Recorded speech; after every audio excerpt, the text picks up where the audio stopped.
Amis cartonneurs, bonjour. Aujourd'hui, je voudrais vous montrer une petite vidéo, un complément pédagogique de la fiche technique du kit du couvercle impérial. Voici donc les éléments qui constituent ce kit.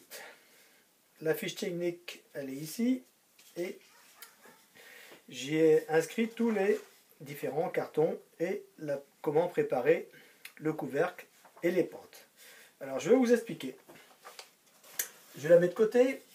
Ces deux cartons représentent le socle et la cale. La cale, vous pouvez l'ouvrir aussi à 1 cm pour alléger le poids du couvercle. Ensuite, le couvercle est constitué d'une base avec des encoches. 2 montants encochés vers le bas et 2 montants encochés vers le haut et qui seront assemblés, croisés. Et les 4 éléments qui vont dans les angles qu'on appelle des renforts d'angle. Et la petite pièce ici qui va au sommet. Ensuite, je fournis une cartonnette divisée en deux pour la répartition des pentes, une dans un sens, une dans l'autre. Il y en a 4. Et le canson Montval pour habiller la deuxième couche et qui est recouvert de papier ou du tissu. Et bien sûr, le gabarit de pente en contre-colis pour réaliser les coupes d'angle. Alors, je vous montre comment je procède pour le montage. C'est très simple. Je prends donc le BI2, encoche vers le haut, je le mets ici. Auparavant, j'ai poncé un petit peu les tenons aussi, un petit peu en biais pour faciliter l'emboîtement.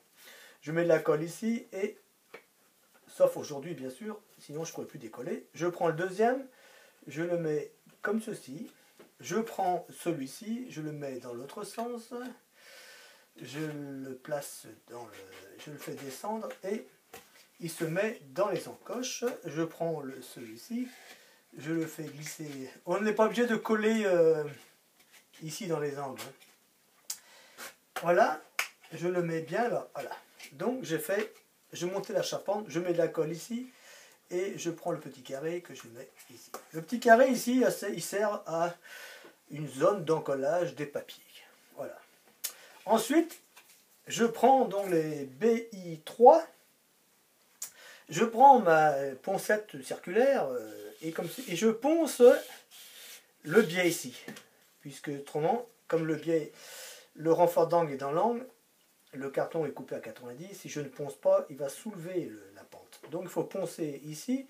Et pour que le renfort d'angle aille dans l'angle à 90, je recrée un angle à 90, comme ceci, 45 vers là, 45 et 45, ça fait 90. Et ça se met bien sûr dans l'angle ici.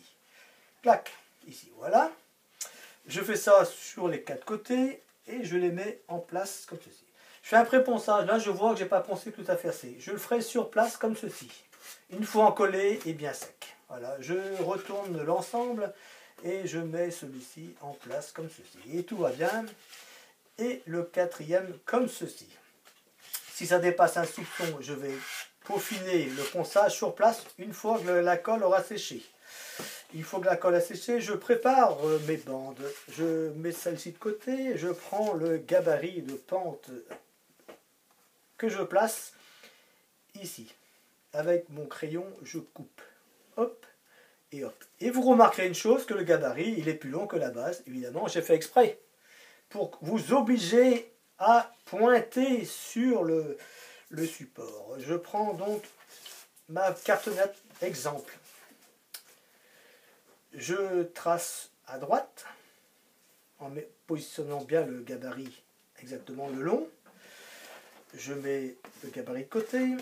Je me présente ma bande contre le support et je pointe à droite. C'est ensuite que je remets le gabarit sur le point. Je trace et j'obtiens la forme comme ceci. Je regarde si c'est bien. Je mets l'angle à 1 et la 3, je le mets en place. Une fois que c'est mis en place, je ponce un petit peu l'arête. Un petit plat aussi, ainsi.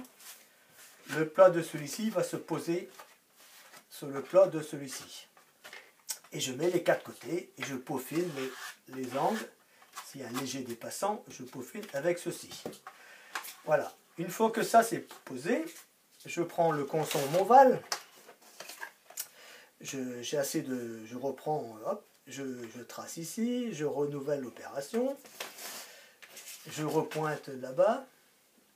Je préfère faire ça comme ça, à partir d'une feuille, parce qu'une fois qu'on aura mis la première pente, on a agrandi sensiblement la base. C'est normal, on a créé une épaisseur ici, une épaisseur partout. Donc la deuxième couche est forcément plus longue que la première. C'est pour ça qu'il ne faut pas couper tout en même temps. On coupe au fur et à mesure. Donc admettons que j'arrive ici, je pointe à droite,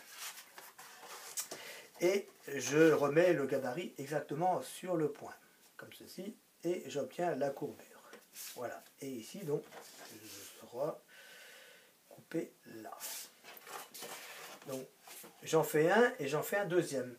Ensuite, je prévois un papier ou un tissu dépassant 12 mm en bas et 12 en haut. Et je l'encolle à la moitié seulement. La moitié, je dirais, convexe. Une fois que c'est collé, je laisse dépasser un petit peu de chaque côté. Je soulève le papier, je mets la colle et avec mon tube, hop, ça va prendre la forme de la cartonnette. Et je la mets comme ça. Comme ça dépasse en bas, le dépassant, je vais le glisser, je mets la colle dessous, je vais le glisser et hop, ça va aller comme ceci. Je mets la pente 1 et la pente 3.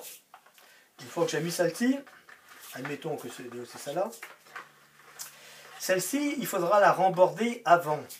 Donc je vais la cintrer, je vais la préformer avec de l'eau, en collé, on la souplie la bande, et voilà, et on la garde comme ceci, maximum. Je mets le papier dessus, partout, cintré comme ça, et je vais remborder cintré, de 2 mm seulement, et après je le mettrai en place, la 2 et la 4.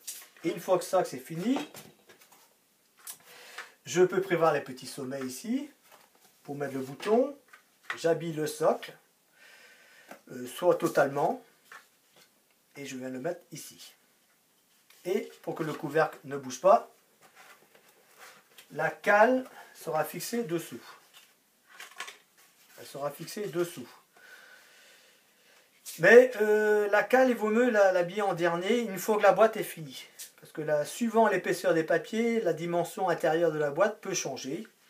Et donc, il faudra peut-être recouper. Moi, j'ai pris une mesure, mais je préfère que vous le coupiez vous-même, quitte à rétrécir un petit peu, une fois la boîte finie.